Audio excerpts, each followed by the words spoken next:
will be lost, and there will be nihilism, as Nietzsche and Dostoevsky and Weber thought. Or is this progress? So these are the questions we're up to. In this context, 3 points.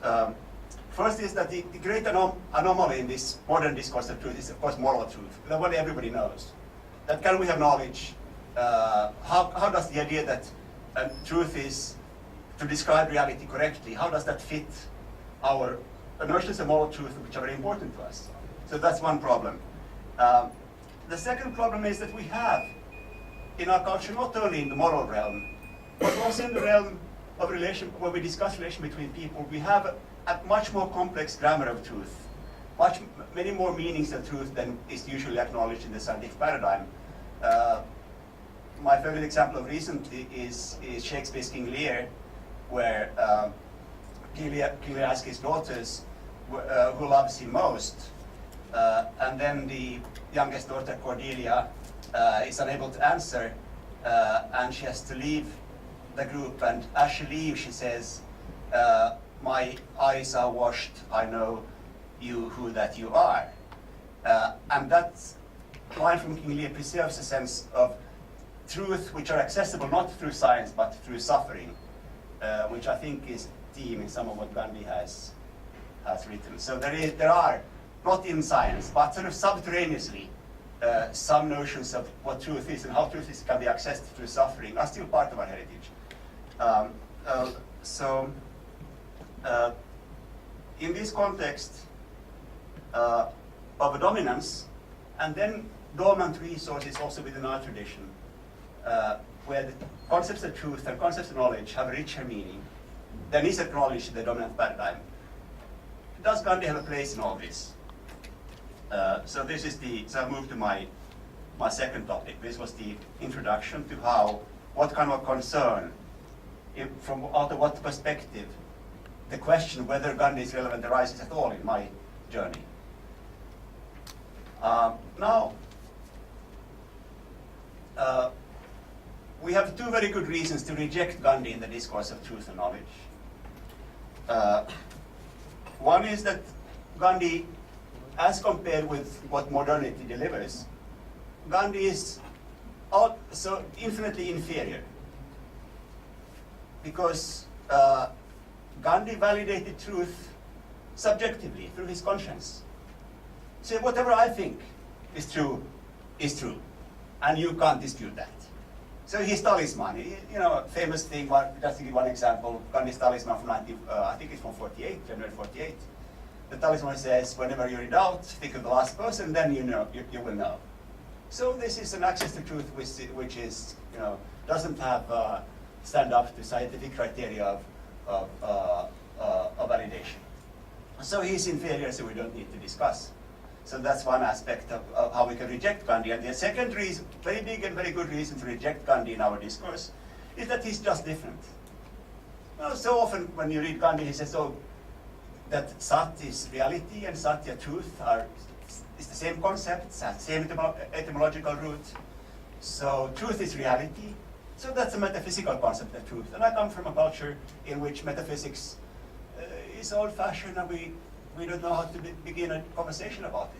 If somebody says truth is reality, I have nothing to say. I say, well, this person is from a different culture and I don't understand. So this is the other huge reason to reject Gandhi in the discussion of truth. Now, is there any way, after having these big reasons for rejection, is there any reason why Gandhi could still come back and play a role in our discussions? Well, I'm not sure. So I'm not saying that in the modern world we need Gandhi's conception of truth, but here is a suggestion for how, here's an argument, if you like, or an interpretation for how, in at least one way, Gandhi might come in. Let's see how I can do this.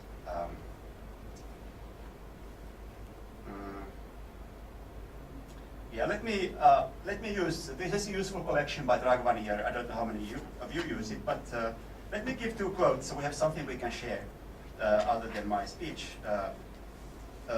This is short quotes.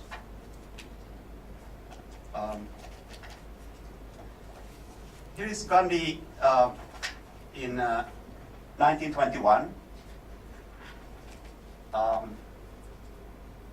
I do not remember having deliberately told a lie at any time. Sorry, I do not remember having deliberately told a lie at any time in my life, except on one occasion when I cheated my revered father. It has become part of my nature to speak the truth and act in accordance with the truth. But it is impossible for me to claim that truth, which I perceive but dimly, has become part of my life. I am not beyond indulgence in unconscious exaggeration of self-praise or taking interest in describing my achievements. There is a shade of untruth in all these, and they will not stand the test of truth. So that's one quote I wanted to share, and the other I will just give you my comment, but the other quote is a text from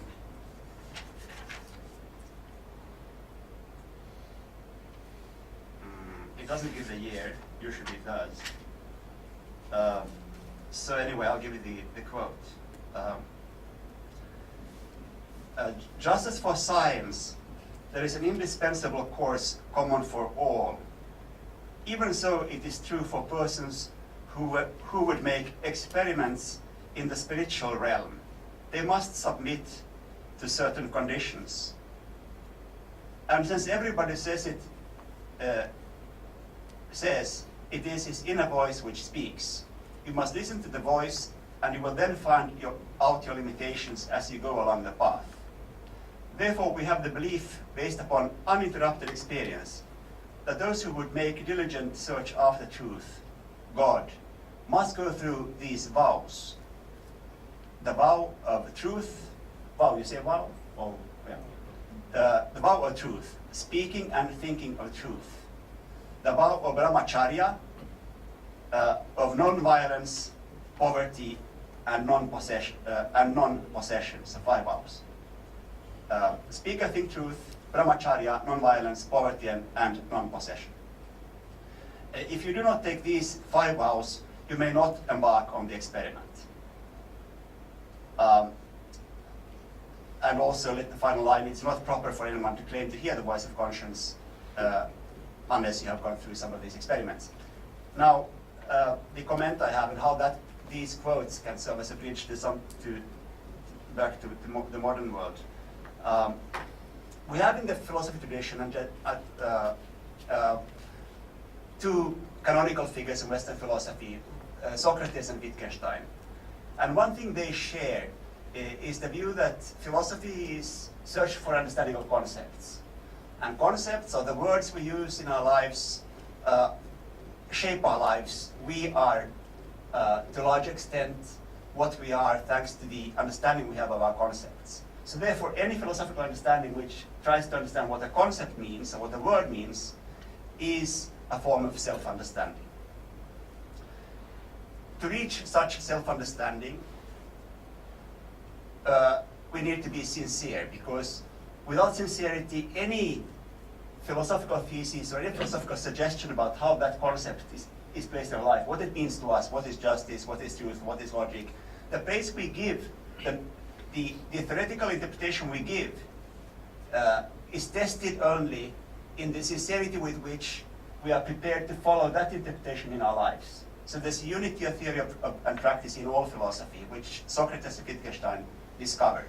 They also discovered that in search for this kind of truth about concepts, I need the other, the difference of the other, to inform me about my limitations and also about my opportunities. So that's one thing they discovered, the necessity of dialogue. They also discovered that in this discussion of what concepts mean, what is justice, what is love, what is truth in my life, and in our life that we share together, so it's also political discourse because it's about sharing. Words are not owned by one individual. So there's a discovery of the unity of the philosophical and the political in Socrates and Wittgenstein. But they also discover that the will, obstacles of will have to be overtaken, have to be dealt with when we discuss meaning. But they have a poor technology, I think rather poor mechanisms or tools for understanding how will and argument, reason and desire meet in our grappling to understand meaning. And I wonder whether what Gandhi speaks about speaking the truth, and the 5 vows, whether that's not kind of a philosophical program for understanding or understanding what it means to, what the obstacles of will are, how do we encounter them, and what are the technologies we have for overcoming these obstacles of will, which are integral to any search, any philosophical search for what a word means. So, brahmacharya, non-possession, how is it that for me to understand what justice is, I must not only discuss with Dhirubhai, I must also practice non-possession? How is it that my will is not only formed in my openness to listening, is not only formed in the sincerity of my search, it's also formed in my capacity to live up to the expected non-possession? How is it that possession drags my will down in my search for truth? And how is that a thing which has become, how is it that Western philosophical tradition has become so preoccupied with words and that it has forgotten how words and practices are the same? So this is the kind, I'll leave it there as a suggestion for a very specific place where our tradition might meet something that Gandhi has, and Gandhi might give clues that would be useful for us to explore. So this was my exploration of the note I sent before, and after that we will take only the break that Dhirubhai needs to prepare and take over. Thank you very much.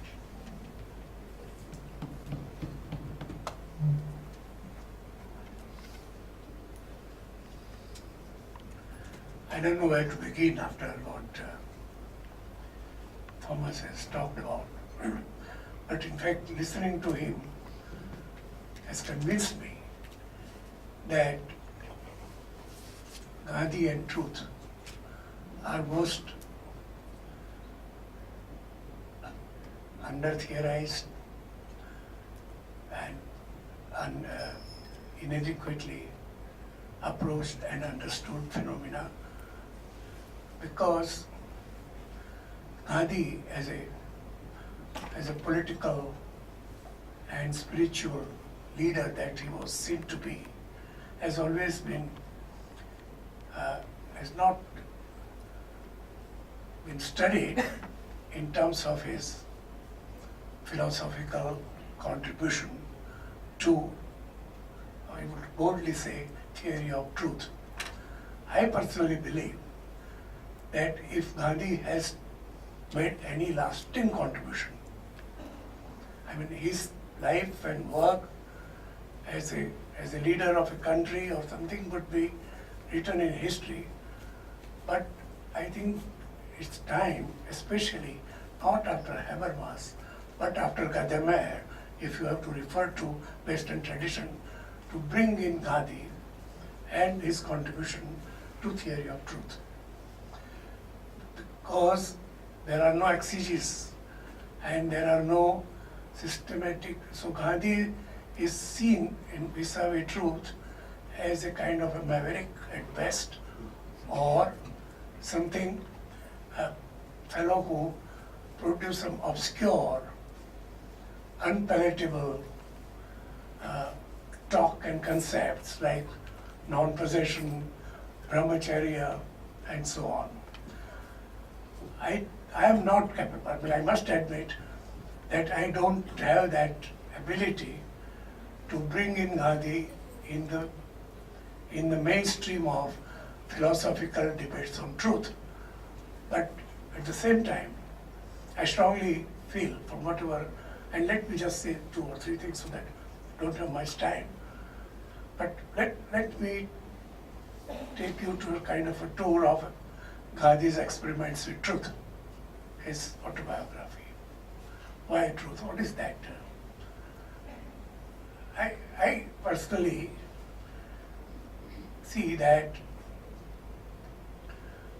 Gandhi, it's not Gandhi's truth. Gandhi's truth, it's not as a Gandhi has opened up an area after modernity and empirical science, if you like, about understanding a reality from a kind of a dynamic or a dialectic between the inner self and outer world, between inside and outside, between what you actually feel, want, possess, do with, and talk in terms of truth, which is generally, the method is reasoning. It could, and rationality as a means of finding truth. And I think it is precisely here that Gandhi had problem about finding truth, because these tend to be, most of the time, instrumental or rationalization of what one would like to possess, control, and instrumentalize and establish power over. I mean, these are the kind of thrusts which, according to Gandhi, prevents finding truth in things, in whatever it is. So I think that's the first. So if you look at his experiments with truth, what is it? I think his first test is strength. He feels very weak to have truth in him. He feels very, so he wants strength to possess truth. And that strength is not an ordinary strength, because strength can also be about possessing falsehood and rationalizing it as truth. So his confession to his father, I mean, I don't want to go into autobiography, but want to make the main features of is that here, the idea of truth is not just confined to history, is not confined to empirical world and explanation, but it is about, could be said human truth, can be, I don't know, concept like human truth as a kind of transcending the truth. I don't know how, but the main point is here that for finding truth, there has got to be a technology, there has got to be, so that's how I think the words and rituals enter in Gandhi's quest of truth, which are dispensable. Search of truth is not dispensable. Establishing truth is not dispensable, but technology can be improved, that you undertake fast, you take non-possession, so that the validation, something like inner voice, does not become a convenient thought to justify what you want. So you have to really sort of achieve a state where inner voice does not become a selfish thought. I mean, this, and there are so many other things. So the rituals and technology about non-possession, fasting, is all about trying to achieve objectivity about what one sees, how one sees truth in things and self. I mean, that is one. So one must differentiate between the idea of truth and the means, the technology, the rituals, the self-purifications, attaining a state of self where you see others' interest and you can see truth against your interest, more or less. I mean, that is one kind of thing, at least his experiments tell me as to how he wants strength and confession. And so this is one aspect of it. But the most important, I think, is, and in that sense, and which is totally underexplored, is Gandhi's quest for truth. And his idea of truth is an expression of an osmosized self, which you will find in many, many characters in Indian life, including Anand Mahima, people who are illiterate, have not studied scriptures, but has osmosized so much of the scripture that you'll be surprised as if they have read Vedas and everything. So in Gandhi, I think it's his osmosized self, which has sort of contributed to his theory of truth, which is basically, I think in that way, I don't see for Gandhi, truth is a moral concept. I don't see for Gandhi, truth as a political concept. I think for Gandhi it is an idea which sustains morality. It's not moral, it sustains moral behavior, it upholds. I think Gandhi's main source comes from the idea of Rita in the Veda. That is a cosmic rule, a principle, an order, which is there independent of you. These are commands for which there is no commander, which you realize and internalize. That is that truth. That's why is as a cosmic significance in the sense, shall come to that, in the sense that you sort of realize it only when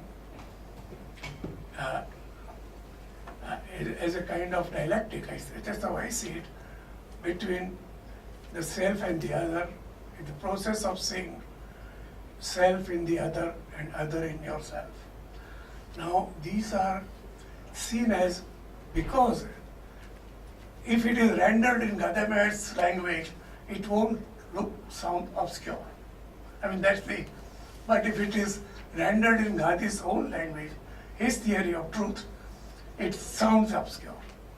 I mean, this is the dilemma. So a lot needs to be done about that sort of thing, but basically it seems that his source is in this development from Rita to Dharma. Now Dharma, once it comes, it creates a lot of problem, again, an area of obscurity. But here, I think Gandhi sees Dharma as a system of action for understanding, relating, and rhyme with Rita. That's how I mean, these are underdeveloped ideas, I don't claim any originality, but that is where it lies. And that's why it's not a moral concept. It's a concept which is seen as, which upholds truth. It's not, nobody gives truth. Gods are not givers of truth. They are upholders of truth.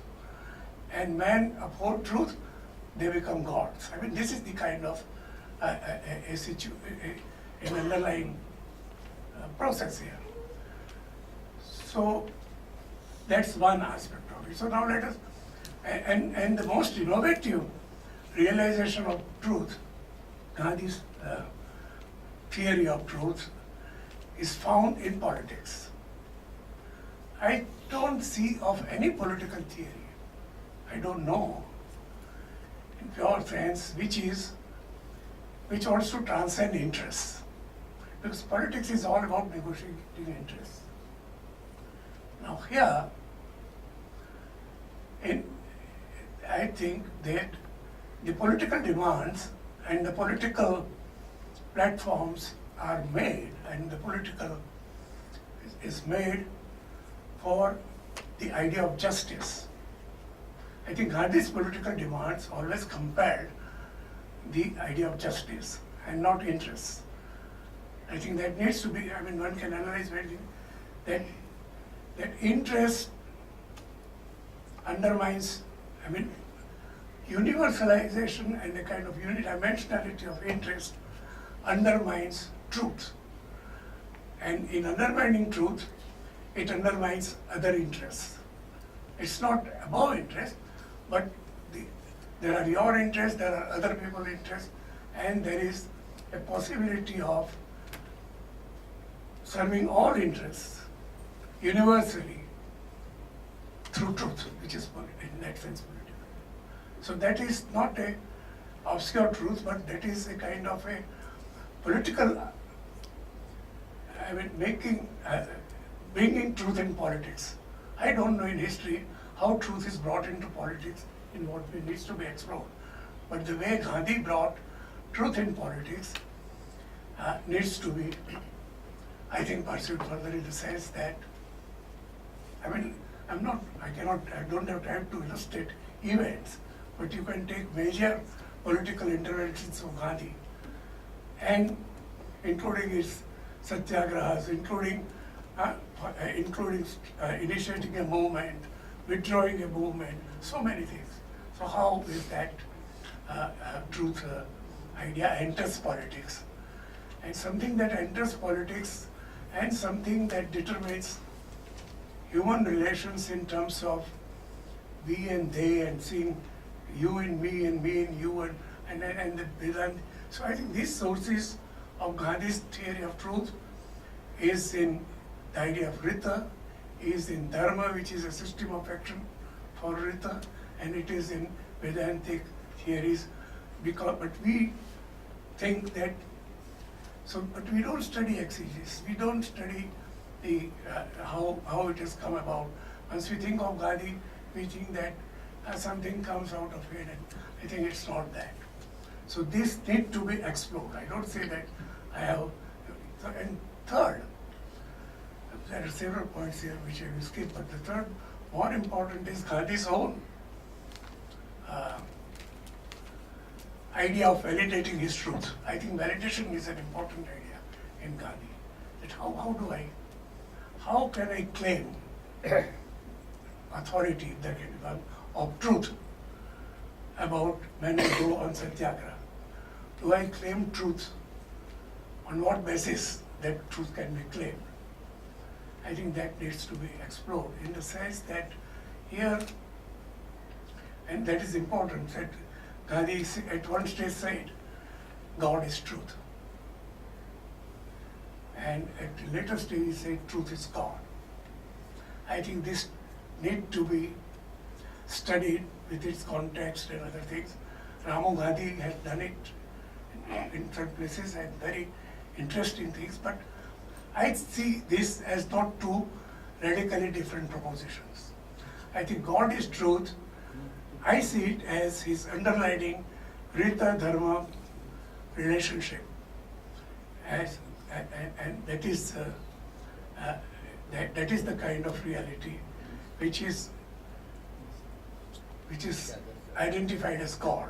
It's not an anthropomorphic God, but it is more an immanent kind of realization of the ongoing world. So that is one aspect, and truth is God. And that is also truth of that reality, I think.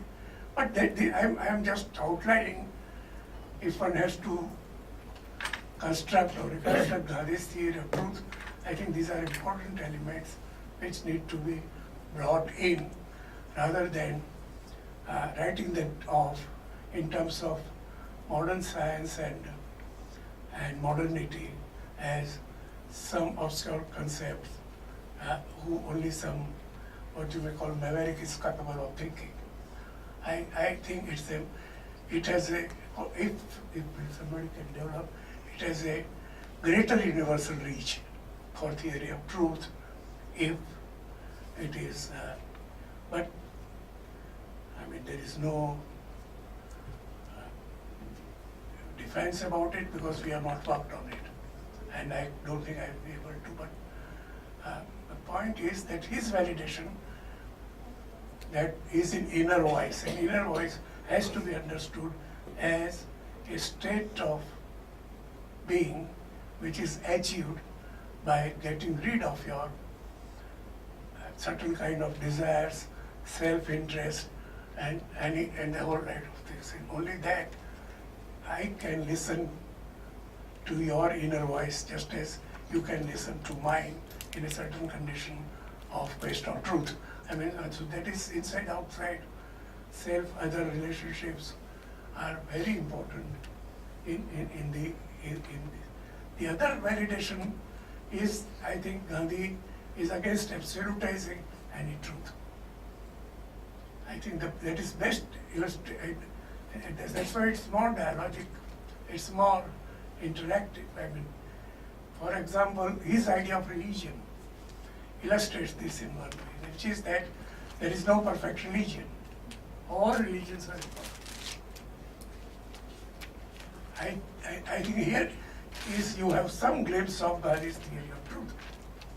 That truth is something you engage in finding, in achieving, or in seeing in things. You don't possess it. You don't have it. It's something you relate to. You make sense. And in that sense, I mean, if you look from that point of view, I think his idea that all religions are imperfect. And the truth lies in getting nearer to that religion, which is less imperfect and less imperfect. The first condition of it, that every religionist must accept that his, her religion is not perfect. And that is, you cannot absolutize truth. So that is, absolutization is also a problematic kind of thing. And other validations that you get in Gandhi, besides the inner voice, and this thing is, let me just illustrate and point it out. I was just curious about Gandhi's God, because without understanding Gandhi's idea of God, it's very difficult to understand his idea of truth. Now, God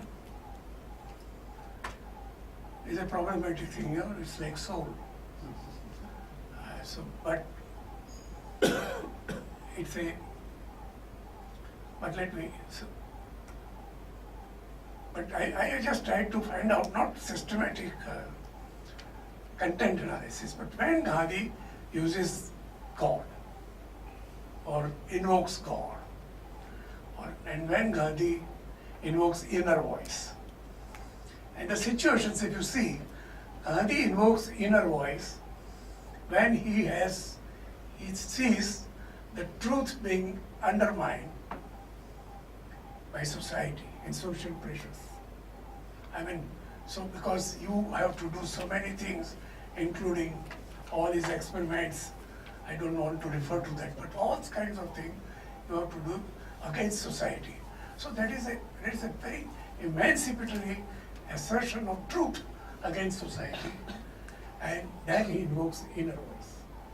And that's not an inner voice of a selfish or self, but it's a different, as I said, but it is against society that inner voice is often brought into play. I can give you instances, but you can also find there's so many where he talks powerfully on the. And he invokes God when? Against state. Because state is God in modernist theory by and large. So what is about, state? The power of the state, the morality of the state, worse than power, the moral traits of the state becomes so problematic. So he invokes God as greater than state. And what is that God? Well, I think that God has got to be unfathomed philosophically and hermeneutically. I don't think it had been your God and my God that one is talking about. It is akin to soul, and that's where the Vedantic idea of soul and other things come in. So I would just like to conclude that we bring in Gandhi's theory of truth in mainstream philosophical hermeneutic debates, and independent of, because here is one theory of truth which underlies action as a primary thing. It's not just so it's embodiment of, so embodiments are important for truth. How truth is embodied in different situations, as against what we believe in Indian tradition also perhaps, that it's a disembodied idea. No, I think Gandhi has taken further the Indian philosophical tradition of truth into a more universal theory of truth. And these are all claims. I'm sorry, I have not systematically worked on it. This is just an outline. But I thought there is a great potential and need to enhance the general theory of truth by looking at Gandhi's conception of truth. Thank you.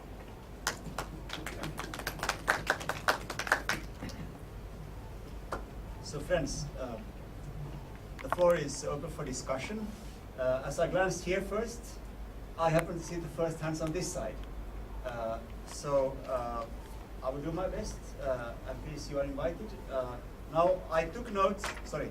I did take notes with names of our participants, but I'm such that I will not remember all the names. So I'm sorry.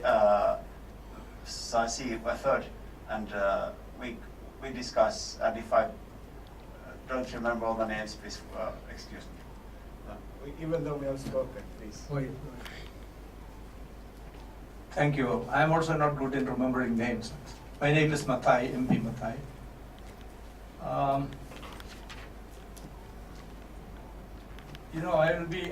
would like to clarify certain questions, points which were raised here. Not that I'm a great scholar, but I'm an ardent student of Gandhi. Not as a teacher of Gandhi, but as a student of Gandhi. One thing to begin is that, the Gandhi's interest in truth or commitment to truth is something that you can trace to his very childhood. Even as a student, he was so committed to truth, and this is what distinguishes him from anything else or anybody else. Even as a boy, he was committed to truth. He wanted not only to tell the truth, but also to do the truth, to act on truth. In the autobiography, you find examples. And so this has been a lifelong quest for Gandhi, his commitment. And this is what really distinguishes him from any thinker, any activist, as it has been pointed out here. The second thing I wanted to say in response to the first point raised by Thomas was about Western understanding. And in 1905, Lord Curzon, he was the Viceroy of India, and in a convocation address in Calcutta, he made a statement like this, that the idea of truth was a contribution of the West to ethics. This is the substance of what he said, and this he argued out. So it's not in Eastern thought. And Gandhi in 1905, he was in South Africa. In Indian Opinion, he wrote an article titled "The Oriental Idea of Truth." The Oriental Idea of Truth, in which he quotes from the Vedas, the Upanishads, the Mahabharata, the Ramayana, from Kabir, and other sources, and argues that the idea of truth is not a Western idea, a Western contribution as claimed by Curzon, but it is very deeply embedded in Eastern traditions, in philosophic as well as ethical traditions. I don't want to go into the quotes and all that. So this question of the engagement with the Western concept of truth or the Western claim that it is a monopoly over the idea of truth, and Gandhi's response to it is something that we have to seriously understand and analyze when you try to study Gandhi's concept of truth. I would like to begin by saying that Gandhi's idea of truth could be looked at from three levels. It has an epistemological meaning, and normally knowledge truth is understood as the conformity of knowledge to reality. But Gandhi goes beyond it. In Gandhi, truth is not the correspondence between knowledge and reality, but truth is reality. So it is the ontological dimension of truth. For him, what is real is truth, or truth is what is real. So in his note on truth, which you find in their monograph called From Aravda Mandir, which is actually letters that Gandhi wrote to these children in the ashram, explaining the 11 vows. The first one is on truth, in which Gandhi says that, truth is normally understood as telling the truth. In philosophy, it is understood as correspondence. But Gandhi says that, the word truth is equivalent to satya in Sanskrit, which is derived from sat, S-A-T, sat. And the meaning of sat is being or existence. And so he brings the concept of truth to its ontological dimension. And then Gandhi also emphasized the fact that, in every human individual has a truth orientation. The human self or the human mind is fundamentally oriented towards truth. In any situation, human beings want to understand the truth, not the untruth. So until you understand the truth, your mind is restless. And once you have a glimpse of truth or what you consider to be true, then you want to convey the truth to other people. You want to convince other people of your understanding of truth, and you want to validate your understanding of truth.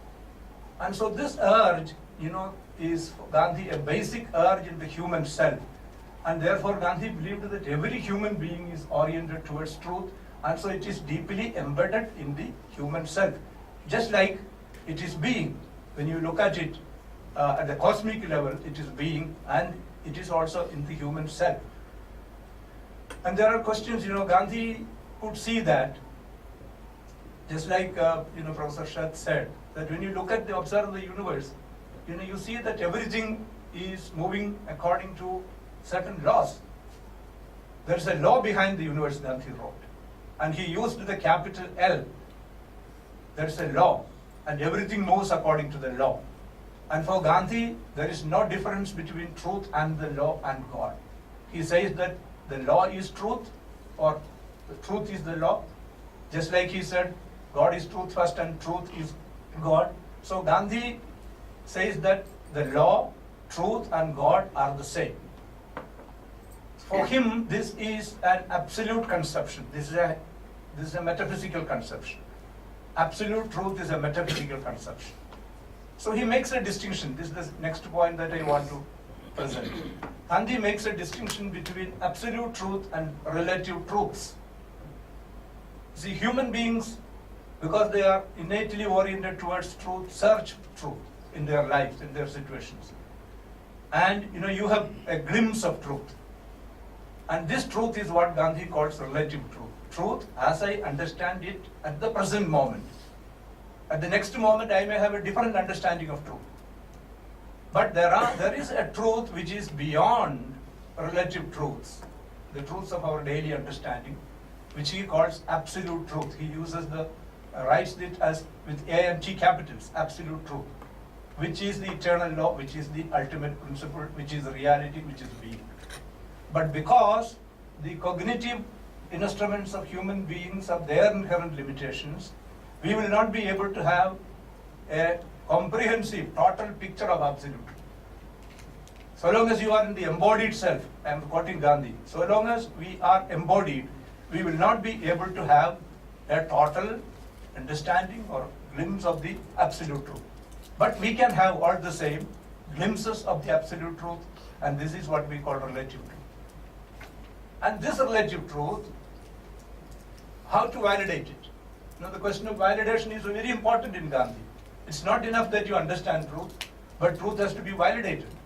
What is the validation of truth? Here Gandhi brings, he introduces a method of his own.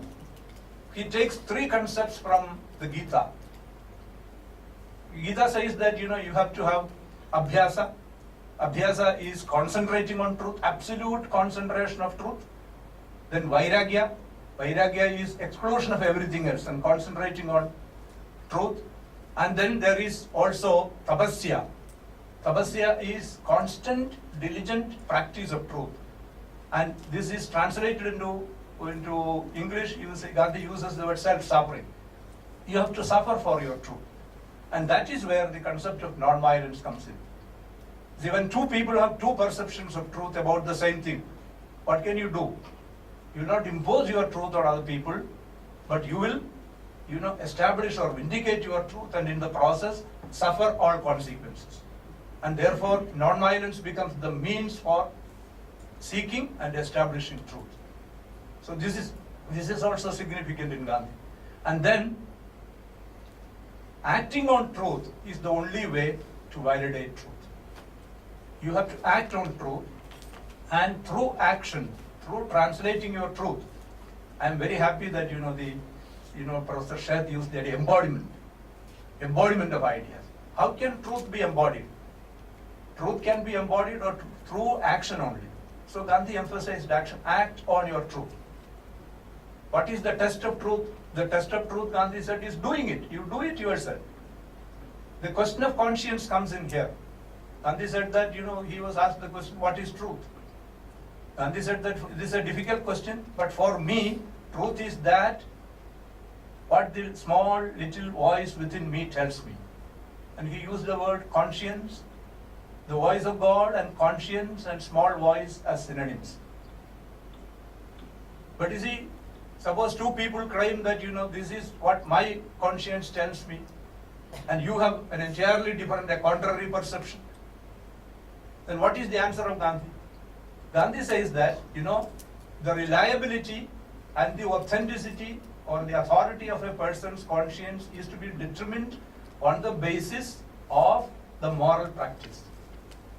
If you practice vows like, non-violence, control of your senses, and purifying your control of the senses means purifying your senses, because unless you purify your senses, you will not be able to have a correct perception of truth and control over the mind.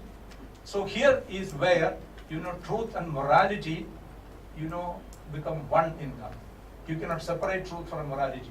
So Gandhi said that an intensive search for truth requires an equally intensive moral life. So you cannot have a glimpse of truth unless you have a moral life. Moral life is necessary for, equipping your instruments of cognition properly, tuning your instruments of cognition so that you will be able to hear the voice of your conscience properly. So these cannot be separated in Gandhi. So validation, when it comes to validation, moral life becomes very important. So these are some of the basic things that we have to remember when we analyze Gandhi's concept of truth. So I think that the most important thing, the most significant contribution of Gandhi is that, he brought truth into the center of his philosophical system. And everything else could be derived from truth. If you look at the whole system of Gandhi's ideas, what we can generally loosely call philosophy, everything could be derived from truth.